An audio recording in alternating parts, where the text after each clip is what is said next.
¿cómo están? Bienvenidos una vez más al podcast Misterios de María DML. Mirad, la vida es tan misteriosa y tiene tantos conocimientos ocultos que una vez que uno quiere adquirir ese conocimiento y ese poder, tiene que ser consciente también de las consecuencias que eso contrae. Pues muchas veces no entendemos lo que queremos saber, pero hay algo en nuestro interior que siempre nos cuestiona, que siempre nos pregunta, pero no siempre estamos preparados para resolver todas esas dudas. Mirad, existe en el libro de los Sumitas un apartado el cual me llama muchísimo la atención. En este caso, habla sobre cómo ellos tuvieron el contacto directamente ya con un humano aquí, en el planeta Tierra. Concretamente en la zona de Francia. Pues recordemos que cuando llegaron los primeros expedicionarios se encontraban entre la frontera de España y la frontera de Francia.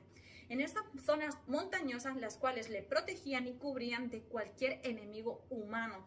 Pues recordemos que ellos llegaron con 4 naves, de las cuales solo 2 de ellas se quedaron y las otras 2 se fueron. Ellos en esta parte relatan cómo llegaron aquí, al planeta Tierra, pero ya habían llegado anteriormente. Lo único que se asentaron aquí, en esta zona, en las montañas. Pero había un compañero el cual ya se había encontrado en los Estados Unidos. También otro que había estado concretamente en la zona de Argentina, de la Patagonia. Es decir, han habido anteriormente humitas los cuales han llegado aquí, al planeta Tierra, pero este grupo es el que nos narra realmente cómo fue su expedición, pues anteriormente nunca se había contado, sino simplemente vinieron a investigar, los cuales muchos de ellos fallecieron aquí, en nuestro planeta, y como no viven en el círculo del samsara, es decir, si una persona, un extraterrestre, muere aquí, ya su alma vuelve a reencarnar aquí. ¿Qué ocurre? Que estos seres tienen que venir a salvar a sus seres, a sus seres queridos, a sus amigos, a sus compañeros, a sus familiares, los cuales se quedan atrapados aquí, en el planeta Tierra. Y por eso ocurren muchas muertes espontáneas o muchas muertes que no sabemos realmente cómo trascendieron. Solo ocurre y ya. Pues mirad, en esta parte del libro Los Sumitas, aparte de explicar esta parte que os acabo de narrar, también hace un llamado muy importante, y es la primera vez que este grupo humita tiene un contacto aquí, en el planeta Tierra, en la zona de Francia, concretamente en la frontera entre Francia y España, en las montañas. En esa zona de las montañas se sabe que antiguamente era una zona donde era una cárcel. O sea, la estructura y el diseño que ellos ven, que ellos toman muestra, era una cárcel la cual albergaba momentos de tortura máxima. O sea, se consideraba una de las peores cárceles que ha existido en cuanto a la tortura, no solamente física, sino también psicológica y mental que ocurría en ese lugar.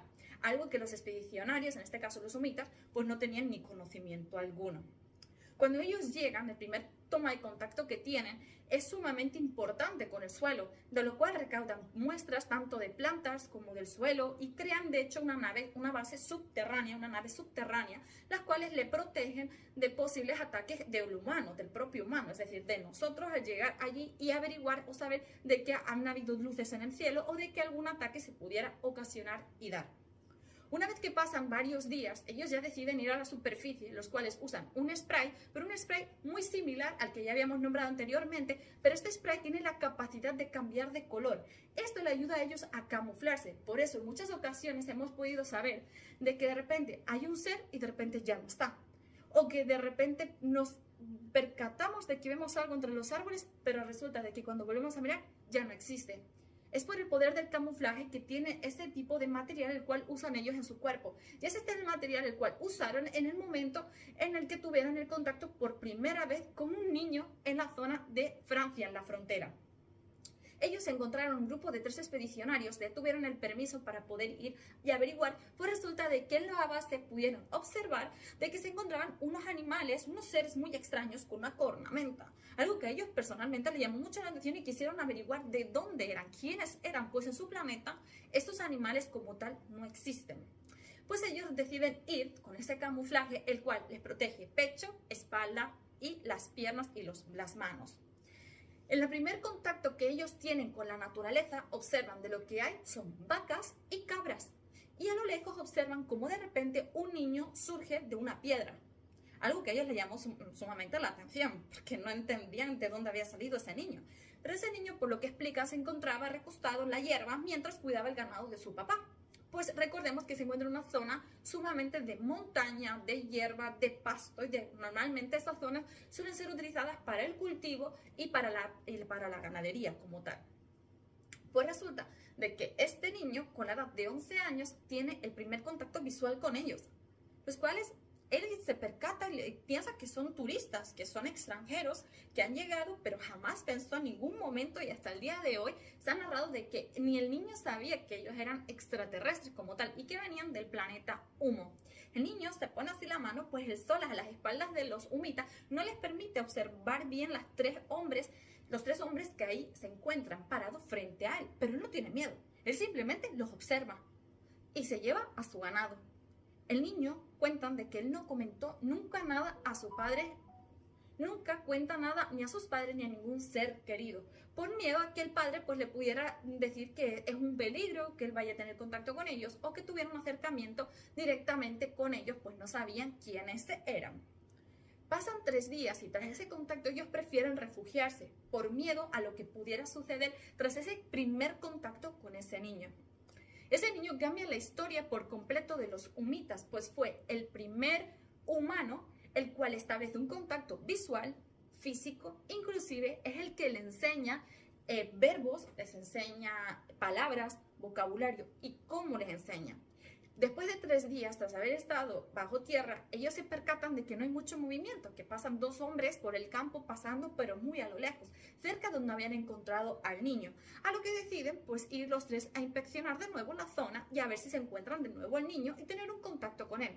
Pero en esta ocasión no van vestidos con ropa de camuflaje, sino como anteriormente ya habían hecho una investigación acorde de cómo era la civilización en Suiza, y en partes de Argentina y partes de Estados Unidos por el contacto anterior que habían tenido los humitas, pues ellos deciden ponerse hasta una corbata, una chaqueta, todo esto es simulación por un spray, ¿ok?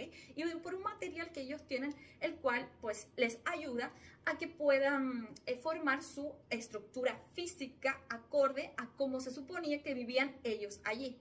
A lo que el niño se sorprende más todavía, porque claro, obviamente es un niño de campo. Los niños de campo y las personas de campo no visten con corbatas, no visten con trajes, a lo que todavía se le hace más llamativo y el niño se les acerca y les saluda. Algo que los humitas pues le responden con lo mismo, pues realmente no entienden qué está pasando porque ese lenguaje nunca lo habían tenido a ellos. Pero resulta de que les saludan, comunican y resulta de que el niño despacio se les acerca. El niño nunca sospecha sobre si estos seres son extraterrestres o no. Simplemente se acerca a ellos y les empieza a hablar en francés. Algo que los humitas simplemente se le quedan mirando como diciendo, no te entiendo.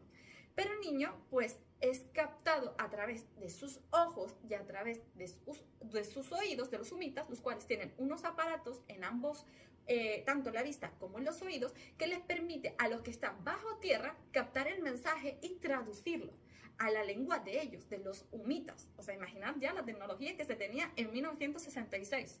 Increíble. Y hoy en día todavía tenemos que usar el Google Translator. Pero bueno, mirad. Cuando ellos hacen toda esa traducción, se percatan de que el niño es realmente la clave para ellos poder tener contacto con los demás seres que habitan allí, en Francia y en España, a lo que posteriormente van. Resulta de que el niño les explica, ya que ellos le empiezan a señalar el árbol, el niño le dice, le entiende qué es lo que le quiere preguntar a través de las señas, entonces el niño les enseña diferentes vocabularios que se encuentran ahí alrededor y captan durante todo ese día, captan más de 1000 palabras, más de 1000 frases, más de 1000 verbos, los cuales le ayudan a ellos conjugar frases y formar frases. Ojo, son palabras simples. No es que tengan un vocabulario muy extenso, sino empiezan con palabras simples como árbol, césped, niño, papá, mamá, cielo, sol, luna, estrellas, montaña, casa, vaca y un largo y tendido, etcétera. Gustar, ganar, perder, ver, entender, escuchar, hablar. Todo era así, modo robot, vamos a explicarlo así. Entonces ellos durante un tiempo se están preparando para tener ya un contacto con unas personas más avanzadas, es decir, con unos adultos, con integrarse ya a la sociedad como tal. El niño, uno de esos días, los cuales le va a enseñar, no solo les enseña las palabras, sino les enseña también su alimento, algo que les ofrece. Y uno de ellos se atreve a probar, a lo que aquí es muy llamativo, porque ellos piden permiso a los de la base, que está ahí su jefe. Recordemos que cualquiera que incumpliera las normas a seguir podía ser castigado de una forma la cual para ellos era sumamente tormentosa, inclusive ocasionaba en muchas ocasiones la muerte. Pues en este caso, él pregunta y él cede. Uno de los compañeros cede, a lo que le dice a los otros dos que ni se les ocurra probar ni tomar nada. A lo que el niño le saca un cacho de pan y carne. Como le habían preparado una especie como de empanada, vamos a decir así, una tostadita, una empanadita. Y el hombre pues prueba, gustoso, y se da cuenta de que le gusta el sabor y de que le sienta bien, que es lo importante. Y entonces descubren, tras coger una muestra de la comida del niño, que las partículas que compone ese alimento, tanto molecularmente, ayuda y favorece y le hace conciencia a que los humitas son más similares a nosotros y nosotros a ellos de lo que nosotros llegamos a pensar. Esto da el paso a que ellos puedan acceder a cafeterías, a que ellos puedan tener el contacto en un lugar público, pero a la vez cerrado, o sea, en un lugar donde podía llegar cualquiera, como era la cafetería de Lyon, pero también podían tener un resguardo porque nadie iba a sospechar de ellos en absolutamente nada. Entonces, a partir de este niño es cuando transcurre realmente el contacto, no solamente físico, sino a través del alimento, y les ayuda a los humitas a conocer y saber más del mundo de los humanos, el cual he de decir que nos parecemos mucho más, no atómicamente hablando, sino molecularmente, en cuanto a la ingesta de alimentos, en cuanto a nuestra apariencia física con ellos. No todos son rubios, no todos tienen los ojos azules, muchos son muy similares a lo que serían los españoles o los italianos, con el pelo castaño, ojos negros, ojos castaños y una tez muy similar a la nuestra. Pero como ya sabemos, tanto como en nuestro planeta como en otros, existe una variedad de no solamente física, sino cultural y mental. Así que nada, familia, espero que les haya gustado mucho este programa. Lo he cambiado la dinámica porque es el problemón que tuve en el otro programa. De verdad, no podéis hacer idea la tortura que fue para mí grabar esa parte. Así que he decidido yo leerla, comprenderla y transmitírsela a todos vosotros. Creo que así es más fácil y no existe dificultad de entendimiento ni tampoco problemas de voz, o eso espero. Así que nada, familia, no os olvidéis de suscribiros, de darle a la campanita, de compartir, de dar ese botón me gusta y muchísimas gracias siempre por todos los mensajes de apoyo que me dais y besitos.